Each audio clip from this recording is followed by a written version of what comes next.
Well, you said something I want to touch on really quickly, and this isn't a negative thing. This isn't anything other than I think there's nothing wrong with listening to other things. And we're talking about podcasts, so we'll stay with podcasts. Mm, If you're listening to other podcasts and maybe they do something that you like, but you feel like you can maybe mm, improve on it or do better, mm. there's Yeah, nothing wrong with that. I think that's, here in the States, they talk about capitalism and everything in a free market, mm, and not to even bring politics into it, but we wouldn't have what we have if people just accepted the status quo.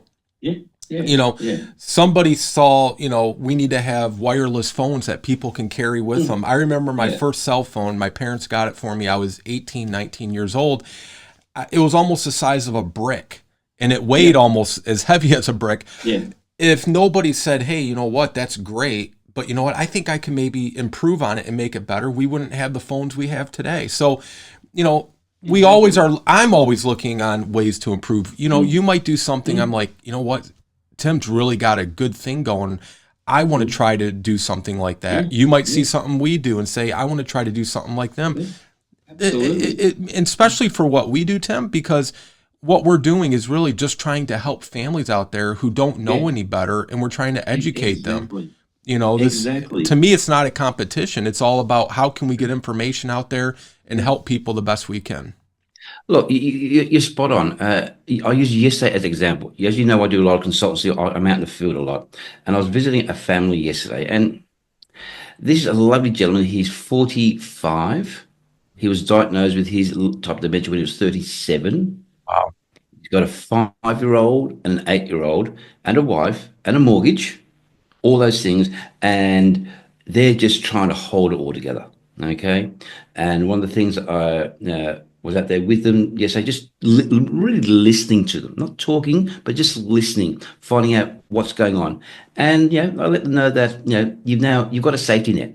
We can't fix all these things, but now you've got someone and a group of people who are going to be around there to help pick you up and take some of the sharp edges off this. And that's what we do. Right. It's education, it's awareness, and it's also giving them comfort and hope and also dignity. I was helping him organize that. He wants, I want to do an exercise program. I said, yes, you can.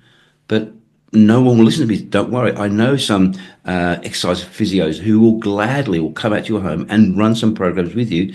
And that way he has control. He can make choices and he feels that he has some dignity and control over what's happening with him. He's not along for the ride. He's actually making choices, and that's Right. a big part of what we do. We Yeah. we encourage people and we empower people. And I agree with what you're saying.